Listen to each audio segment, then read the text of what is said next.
CPM നിലപാട് സംഘടനാപരമായി തന്നെ പറയേണ്ടത് ജനറൽ സെക്രട്ടറിയെക്കാളും മേളിലാണ് ഈ പറഞ്ഞ പേരുകൾ എന്നുള്ളതാണ്. വോട്ട് വേണ്ടെന്ന് പറയാനുള്ള ആർജവം CM ഇല്ലാതെ എന്താണ്? ജനറൽ സെക്രട്ടറി ഇത് പറഞ്ഞിട്ടുണ്ട്. ആര് പറഞ്ഞു? ആര് പറഞ്ഞു?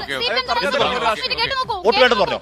വോട്ട് വേണ്ടെന്ന് പറഞ്ഞു. ആര് പറഞ്ഞു? ആരാ പറഞ്ഞു? കേട്ടു നോക്കൂ. ധാരണയില്ലെന്നേ പറഞ്ഞുള്ളൂ. ധാരണയില്ലെന്നേ പറഞ്ഞു. കാര്യത്തിൽ ശക്തമായ നിലപാട് ധാരണയില്ലെന്ന് പറഞ്ഞു. വോട്ട് വേണമെന്ന് ആരും പറഞ്ഞിട്ടില്ല. ധാരണയില്ലെന്ന് പറഞ്ഞു. ഈ രാഷ്ട്രീയ ധാരണ ഇല്ല. സമ്മതിക്കില്ല.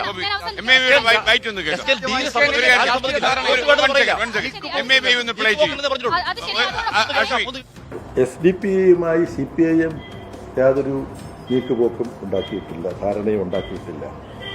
SDP ഇപ്പോൾ നടത്തുന്ന പ്രവർത്തന ശൈലി ജനാധിപത്യ രാഷ്ട്രീയ പ്രവർത്തനത്തിന്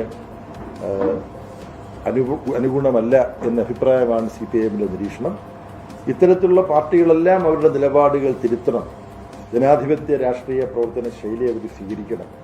അവർക്ക് തന്നെ നല്ലതല്ല മറ്റു തരത്തിലുള്ള രീതികൾ പിന്നിട്ട്. ഒരൊറ്റ വർഷം മുമ്പ് ഈ തർക്കം എവിടെ അവസാനിക്കില്ല.